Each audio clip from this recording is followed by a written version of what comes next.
আজকের যে চ্যাপ্টারটা হবে সেটা হচ্ছে সরল সুদ কষা। ঠিক আছে, সরল সুদ কষা। আজকের চ্যাপ্টারটার নাম হচ্ছে সরল সুদ কষা। তো সুদ জিনিসটা কি, কিছু জিনিসের কনসেপ্ট আমাদের একটু ক্লিয়ার করতে হবে। সেটা হচ্ছে সুদ জিনিসটা কি। সুদ একটা ঘটনা, দেখবে এখন তো ব্যাংকে স্টাইপেন্ড টাকা টাকা ঢোকে। হঠাৎ করে ধরো 630 টাকা ছিল, 1 মাস পরে গিয়ে হঠাৎ করে দেখতে পাচ্ছি আমরা 640 টাকা হয়ে গেছে। এটা ঢোকে হয়। তো এই যে 40 টাকাটা ছিল, তো 30 টাকা হলো 40 টাকা। এই যে এক্সট্রা 10 টাকা কোথার থেকে এলো? এক্সট্রা 10 টাকা হচ্ছে আমি ব্যাংকের থেকে সুদ পেয়েছি। এই যে এক্সট্রা 10 টাকা, এই 10 টাকাটাকে বলা হয় সুদ। অনেক সময় বলে যে আমি যে টাকা দিচ্ছি ইন্টারেস্টে খাটাচ্ছি টাকা, বা আমি 10 টাকা দিলে 12 টাকা পাবো, 1 টাকা দিলে 3 টাকা সুদ, 2 টাকা সুদ দিতে হবে, টোটাল 3 টাকা পাবে।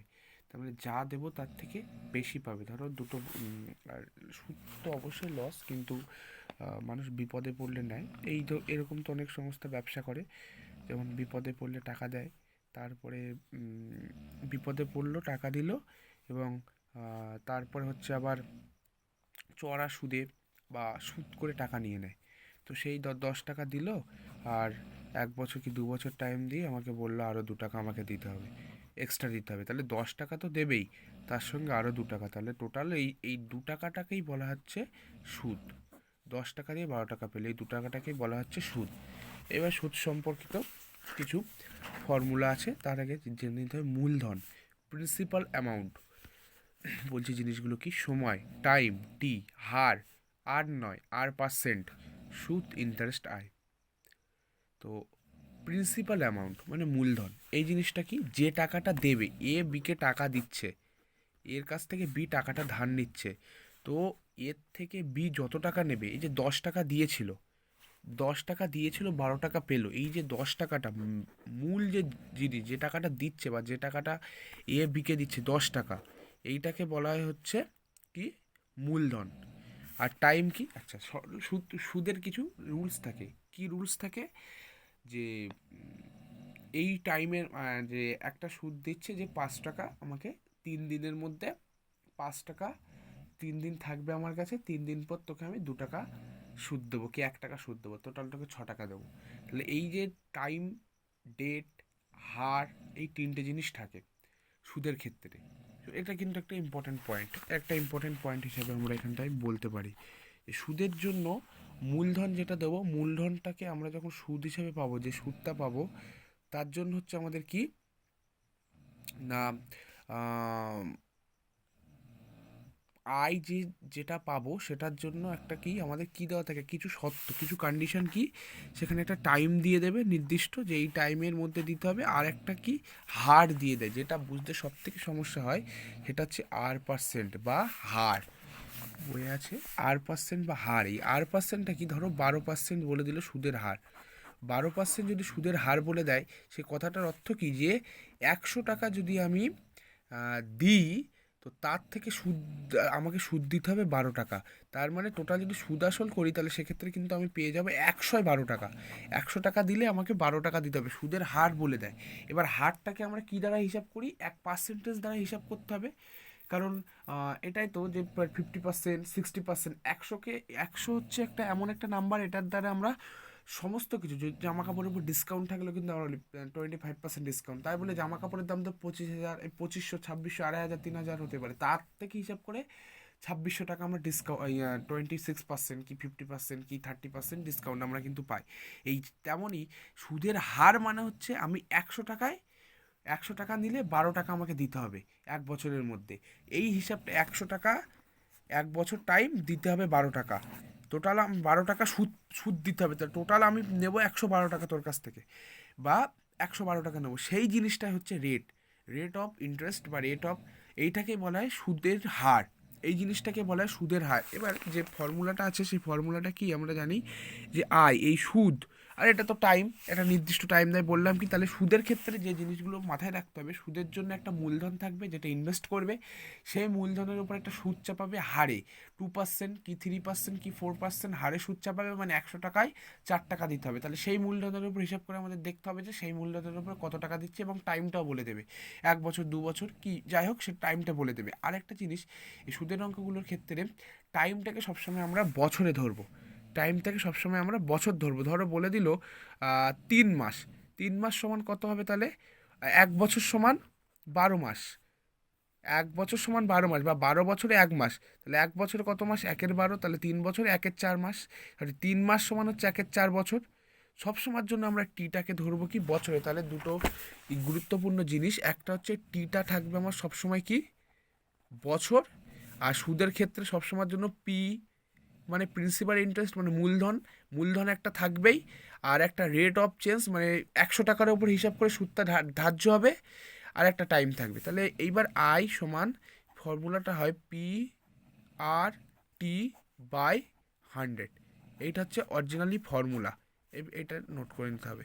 এটা হচ্ছে ফর্মুলা, এটা বই আছে আই সমান পি আর টি বাই 100, অর্থাৎ সুদ সমান মূলধন ইন্টু হার, মানে 100 টাকার উপরে কত পার্সেন্ট দিচ্ছে, ইন্টু সময়, সময়টা কিন্তু সবসময়ের জন্য বছরে নিতে হবে, বাই 100। এবার এই ফর্মুলাটা কীভাবে আসছে আমরা একটু দেখি, ফর্মুলাটা কীভাবে আসে। কনসেপ্টটা পুরো ক্লিয়ার করতে হবে, ফর্মুলাটা কীভাবে আসে। আমি ধরে নিচ্ছি যে 100 টাকার উপরেই ধরে আমরা সব বিচার করব, তাহলে 100 টাকার উপরে বিচার করে এই ফর্মুলাটা পেয়ে যাব। 100 টাকায় 1 বছরে, 1 বছরের সুদ কত না আর পার্সেন্ট বলছে, তার মানে 100 টাকা দিলে আমাকে 8 টাকা সুদ দিতে হবে। সুদ আসল না, এটা হচ্ছে সুদ, এটা হচ্ছে সুদ পাচ্ছি যে 100 টাকায় 2 টাকা, সে 100 টাকায় 2 টাকা দিচ্ছে, 100 টাকায় 3 টাকা দিচ্ছে, তাহলে 100 টাকায় 1 বছরের সুদ হচ্ছে আর, তাহলে 1 টাকায় 1 বছরের সুদ কত হবে আমার, আর বাই 100 টাকা, আর বাই 100 টাকা, এটা গেল সুদ কিন্তু, আর বাই 100 টাকা। তাহলে এবার এখানটা আমি পি টাকা ধরছি, পি টাকায় 1 বছরের সুদ হবে, তাহলে কত আমার, পি আর বাই 100 টাকা, পি আর বাই 100 টাকা। তাহলে পি বছর, এবার ছোটোবেলার নিয়ম, তাহলে আবার পি টাকা টি বছরে হলে তখন আবার কত হয়ে যাবে আমার, পি টাকায় 1 বছরের সুদ হচ্ছে পি আর বাই 100, তাহলে টি বছর হলে পি আর টি বাই 100 হলো, পি আর টি বাই 100। আর এইটা হচ্ছে আমাদের সুদ, সুদ সমান হচ্ছে পি আর টি বাই 100। আর এটাই ধরে হচ্ছে আমরা অঙ্কগুলো সলভ করব, এটাই ধরে হচ্ছে অঙ্কগুলো সলভ করতে হয়। এই যে সুদ সমান মূলধন ইন্টু হার, মানে 100 টাকা হচ্ছে আসল জায়গায়, 100 টাকায় ধরে আমরা অনুপাতের নিয়মে কিন্তু অঙ্কগুলো করতে পারি। ধরো এরকম একটা এক্সাম্পল,